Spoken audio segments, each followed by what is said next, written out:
আদম নবীকে বানিয়েছেন, ঈসা, মুসা, ইব্রাহিম 2,24,000 নবীদেরকে দুনিয়ার জমিনে প্রেরণ করেছেন।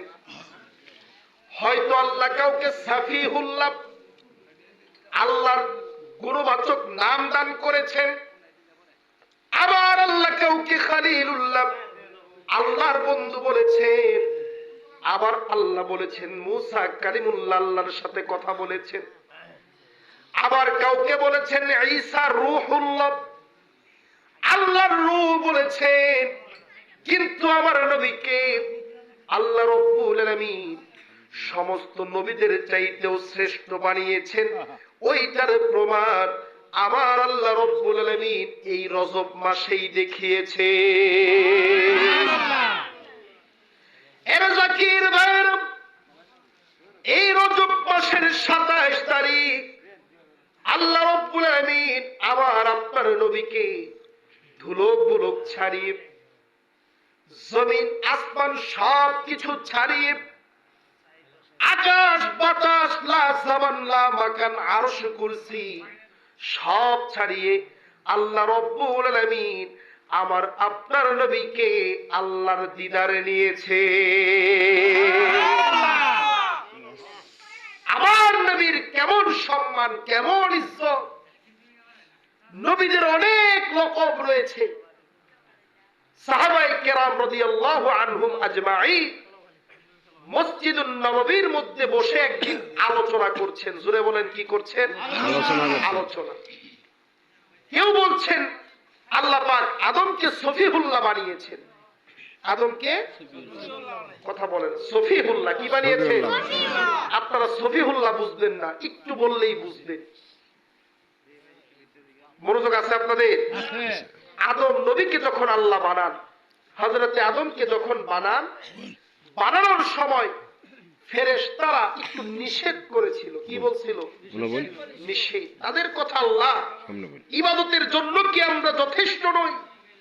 আপনার রুকু, আপনার তাসবিহ, আপনার তাহমিদ, যা কিছু বলেন সব কিছুর জন্য কি আমরা যথেষ্ট নই? তখন আল্লাহ পাক বলেছিলেন, ইন্নী আ'লামু মা লা তা'লামুন, আমি যা জানি তোমরা তা জানো না। আমার আল্লাহ রাব্বুল আলামিন হযরত আদমকে দীর্ঘ সময় বানানোর পরে, যে সময়টিতে আদম নবীকে ফেরেশতাদের সামনে উপস্থাপন করেছিলেন, হযরত আদমকে ফেরেশতাদের সম্মুখে উপস্থাপন করার পরে বলা হয়েছে, ও ফেরেশতারা তোমরা বলো তো দেখি, আমি আল্লাহ রাব্বুল আলামিন যা কিছু দুনিয়ার জমিনে বানিয়েছি প্রত্যেকটার জোড়ার জোড়ার নাম সমূহ একটু বলে দাও। আল্লাহ পাক ফেরেশতাদেরকে পরীক্ষা করছেন। পরীক্ষাটা হচ্ছে তোমরা নাম সমূহ বলো। ফেরেশতারা নাম বলতে পারে না।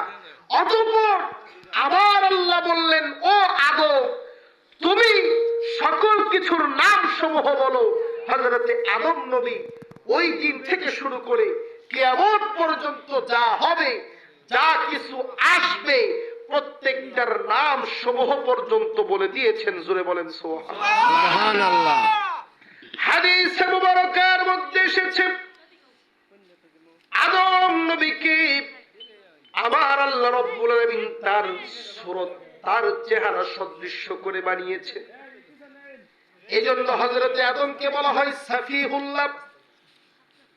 আল্লাহ তার নিজ হাত দিয়ে আদম নবীর অবয়ব বানিয়েছেন, এই জন্য তাকে সাফিহুল্লাহ বলা হয়। অতঃপর ইব্রাহিম খলিলুল্লাহ আল্লাহর বন্ধু বানিয়েছেন। মুসা কালিমুল্লাহ, হযরত মুসা নবীর সাথে আল্লাহ কথা বলেছেন।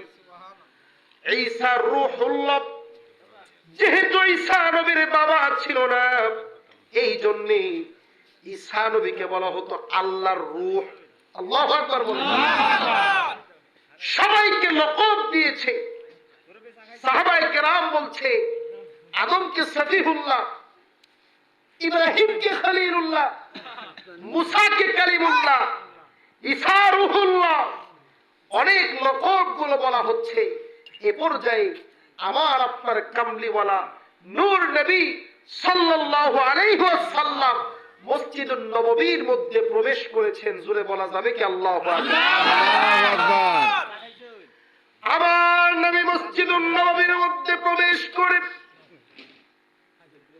সাহাবাদেরকে বলছেন, সাহাবীরা রে, আদম নবীর কথা বলেছো, ঈসা নবীর কথা বলেছো, মুসা নবীর কথা বলেছো, ইব্রাহিম নবীর কথা বলেছো, আজকে একটু শুনে নাও, আমি নবী, তোমাদের নবী, আল্লাহ রব্বুল আলামিন আমার মাকাম, আমাকে কেমন সম্মান দান করেছে।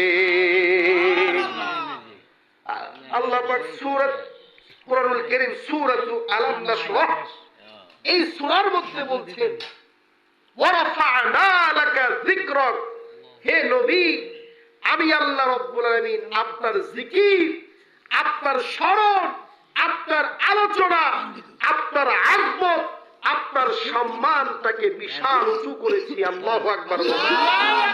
আরো জোরে বলেন আল্লাহু আকবার। আজকে নবীকে চিনে না, আছে না নাই? কথা কয় না। নবীকে চিনে না, নবী নাকি বড় ভাই, নবী অমুক, নবী তমুক, নবী তো সাধারণ একজন ব্যক্তি। নাউজুবিল্লাহ বলে, আছে না নাই? মনে রাখবেন, শয়তান ঈমান চুরি করতে চায়, ঈমানটাকে নিয়ে নিতে চায়, ঈমানের মধ্যে হাত দিতে চায়। আর ঈমান, আল্লাহর উপরে বিশ্বাস করলেই ঈমান আনা হয় না। নবীর উপরে যতক্ষণ পর্যন্ত ঈমান না আসবে, ওই নবীটাকে মাইনাস করে দিতে চায়। কারণ নবী মাইনাস হলে অটোমেটিকলি ঈমান হারা। জোরে বলেন না নাউজুবিল্লাহ। এবার আমার নবী বলছে, ও আমার সাহাবারা, তোমরা দিলের কানটা লাগাই এবার শুনে নাও, আমার আল্লাহ রব্বুল আলামিন আমি নবীকে কেমন সম্মান দিয়েছেন, আমি নবীর কেমন আযমত দিয়েছেন। সর্বপ্রথম শুনে নাও, আল্লাহ রব্বুল আলামিন অনেক নবীকে অনেক লকব দিয়েছে, কিন্তু প্রথম নাম্বার আল্লাহ রব্বুল আলামিন আমি নবীকে হাবিবুল্লাহ ডেকেছে। আমি নবীকে হাবিবুল্লাহ, আল্লাহর বন্ধু বলে ডেকেছেন। আমি নবী আমার আল্লাহর বন্ধু। জোরে বলা যাবে কি আল্লাহু আকবার। ওরে যার প্রেমেতে আশিক হলেন, যার প্রেমেতে আশিক হলেন, খুদে রব্বানা একজন নবী আসিল গো সোনার মদিনা, একজন নবী আসিল গো সোনার মদিনা। ওরে যার প্রেমেতে আশিক হলেন, যার প্রেমেতে আশিক হলেন, খুদে রব্বানা একজন নবী আসিল গো সোনার মদিনা, একজন নবী আসিল গো সোনার মদিনা। ওরে যাহারা গো মনের তরে কাবা ঝুঁকে সিজদা করে, তিনি আমার নূরের নবী, তিনি আমার নূরের নবী, শাহে মদিনা, একজন নবী আসিল গো সোনার মদিনা, একজন নবী আসিল গো সোনার মদিনা। জবান খুলে বলেন না মারহাবা।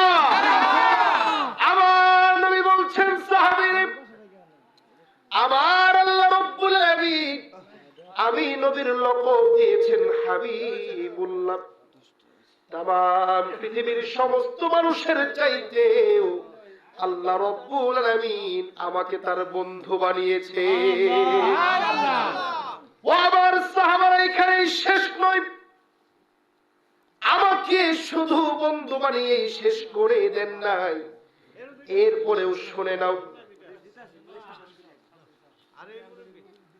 চাচা বেটা একটু মনোযোগ দেন। আমার বলছেন এখানেই শেষ নয়, দুনিয়ার জমিনে তো আমি বন্ধু, এরপরে শোনো, যেদিন দুনিয়া থেকে তামাম মানুষগুলো চলে যাবে, আমরা কি মারা যাব না? একটু কথা বলেন, মারা যাবে কি যাবেন না? আইনামা তাকুনু ইউদরিকুমুল মাউত। আল্লাহ পাক বলে, মৃত্যু থেকে কোথায় পালাবা, কোন জায়গা নাই, একদিন অবশ্যই মৃত্যুবরণ করতে হবে। আমার নবী বলেন, আমার আল্লাহ রাব্বুল আলামিন সারা পৃথিবীর মানুষদের জানটাকে একদিন কবজ করে ফেলবেন। দুনিয়ার মানুষ শেষ হয়ে যাবে, সারা পৃথিবীর জমিনে আর কোনো মানুষ থাকবে না। আকাশ ভেঙে চুরমার হয়ে জমিনের মধ্যে পড়ে যাবে, জমিন ফেটে বিদীর্ণ হয়ে যাবে। ইদা জুলজিলাতিল আরদু জিলজালাহা, সব যেদিন তছনছ হয়ে যাবে। ইসরাফিল আলাইহিস সালাম সিংহের মধ্যে ফুৎকার দিয়ে দিবেন। এর জাকির ভাইয়েরা দিলের কাটতে লাগায় দেন, শেষ দিকে আছি। আমার আল্লাহ রাব্বুল আলামিন যেদিন কিয়ামত ঘটিয়ে ফেলবেন, দুনিয়ার মানুষের খেয়াল থাকবে না। আজরাইল আলাইহিস সালাম, জিবরাইল আলাইহিস সালাম এমন করে সবাই যেদিন তার রূহটাকে বের করে আল্লাহর দরবারে দিবে, একমাত্র আল্লাহ ছাড়া কেউ বাকি থাকবে না। ওয়ায়াবকা ওয়াজহু রাব্বিকা যুল জালালি ওয়াল ইকরাম, একমাত্র আল্লাহ যেদিন থাকবেন, ওই দিনে আল্লাহ রাব্বুল আলামিন দুজন মানুষকে সর্বপ্রথম হায়াত দিয়ে দিবে। দুজনকে হায়াত দিবেন, জীবন ফিরিয়ে দিবেন। প্রথম নম্বরে জিবরাইল, তারপরে ইসরাফিল। হায়াত পাওয়ার পরে আমার আল্লাহ জিবরাইলকে বলবে, জিবরাইল তাড়াতাড়ি যাও, আমার বন্ধু আমার হাবিবকে তার রওজা থেকে উঠিয়ে নিয়ে আসো। আমার হাবিব আমার বন্ধুকে রওজা থেকে তুলে আমার সামনে, শুধু আমার সামনে নয়, আমি আল্লাহ রাব্বুল আলামিন আজকে যেই কুরসির উপরে থাকবো, ওই কুরসির ডান পাশে আমার নবীকে একটু বসা। জিবরাইল বলবে, আল্লাহ তোমার বন্ধু তোমার হাবিব আমার রূহ যখন বের হয়েছে, এমন কষ্ট, যেই কষ্টের কারণে সবকিছু ভুলে গিয়েছি, আমার আর মনে নাই নবী কোথায় রয়েছেন। আল্লাহ বলবে, জিবরাইল তাড়াতাড়ি যাও, খেয়াল করবা যে স্থান থেকে আমার আরশ পর্যন্ত নূর বের হচ্ছে, ওই জায়গায় গিয়ে দেখবা ওই জায়গায় আমার নবীর রওজা রয়েছে। রহমতে আলম নবী নূরে মুজাসসাম, বলেন রহমতে আলম নবী নূরে মুজাসসাম। সাহাবীরা তোর বানাই ওই নবীজির মুবারক, সাহাবীরা তোর বানাই ওই নবীজির। শুনো মানো জানো কেমন আমার নবীজি, তাহার পাগল চন্দ্র সূর্য তারকারাজি, বলেন না তাহার পাগল তারকারাজি। তোমরা আরো শুনবানি সুন্দর কাহিনী, আরো শুনবানি সুন্দর কাহিনী। জান্নাতের ওই রুমে রুমে লেখা নবীর নাম, বলেন রহমতে আলম নবী নূরে মুজাসসাম, বলেন রহমতে আলম নবী নূরে মুজাসসাম। সাহাবীরা তোর বানাই ওই নবীজির গাম মুবারক, সাহাবীরা তোর বানাই ওই নবীজির গাম। উচ্চস্বরে বলেন তো আল্লাহু আকবার। আমার নবীর রওজা আতহার থেকে নূর বের হবে আল্লাহর আরশ পর্যন্ত। ওই নবী মাটির, ওই নবী মাটির নাকি? আমি বারবার একটা দলিল দিয়ে থাকি, আপনাদের কষ্ট হচ্ছে? আমার আল্লাহর, আমার নবী আল্লাহ রব্বুল আলামিন নবীকে কেমন শান দিয়েছে নবী নিজেই বর্ণনা করছেন। সুবহানাল্লাহ, বুখারীর হাদিস। আমার নবী নূরের নবী, জোরে বলেন কিসের নবী? নূরের নবী। কেন নূরের নবী? আমরা এমনিতেই বলি না, কোরআনের দলিল থেকেই বলি। আমার আল্লাহ নবীকে নূর বলেছেন। সুবহানাল্লাহ, জোরে বলেন সুবহানাল্লাহ। وَإِذْ قَالَ رَبُّكَ لِلْمَلَائِكَةِ إِنِّي جَاعِلٌ فِي الْأَرْضِ خَلِيفَةً।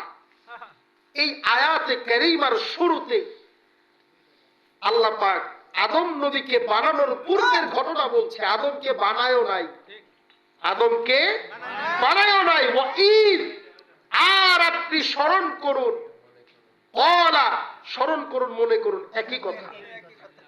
ওয়াইদ, আর আপনি স্মরণ করুন, কলা রব্বুকা, যখন আপনার প্রভু লিল মালাইকা ফেরেশতাদেরকে বলছেন, ইন্নী, নিশ্চয়ই আমি, জাইলুন, প্রেরণ করব, খলিফা। সুবহানাল্লাহ বলে। এই কথার শুরুতেই আল্লাহ পাক বলছেন ওয়াইদ, আপনি স্মরণ করুন। আচ্ছা, এই স্মরণ করার সময় আমি যদি, আপনারা যদি আগামীকাল আমার সঙ্গে গাজীর খামার দেখা হয়, আমাকে বলবেন হুজুর মনে করেন আপনার মাহফিলে ছিলাম কালকে, কথা বলেন। আর যদি আজকে না থাকতেন বলতে পারতেন? জোরে বলেন, বলতে পারতেন না। এবার আল্লাহ বলছেন ওয়াইদ, আর আপনি স্মরণ করুন। তার মানে বোঝা যায় আদম নবী যখন নাই, ওই সময়ও আমার নবী আছে। আল্লাহু আকবার। পৃথিবীর কোন মুহাদ্দিস, পৃথিবীর কোন মুফতি, পৃথিবীর কোন বিশাল বড় আলেম, তার বাবারও ক্ষমতা নাই। আদম নবীর পূর্বে আবার আল্লাহ রব্বুল আলামিন কাউকে মাটি দিয়ে বানিয়েছেন, প্রমাণ করবে সম্ভব নয়। সর্বপ্রথম মাটি দিয়ে বানিয়েছে আদমকে। আর ওই আদম কাদা মাটির মধ্যে যখন গড়াগড়ি খায়, সহিহুত তিরমিজির সহিহ হাদিস, আমার নবী তখন নবী। আল্লাহু আকবার। সৃষ্টি তো পরের কথা। আমার নবী বলেন ইন্নামা আনা নাবিয়্যুন ওয়া আদামু বাইনাল মাই ওয়াল তিন। আদম যখন কাদা মাটির মধ্যে গড়াগড়ি খায়, আমি তখনও নবী হিসেবে আল্লাহর দরবারে। সুবহানাল্লাহ।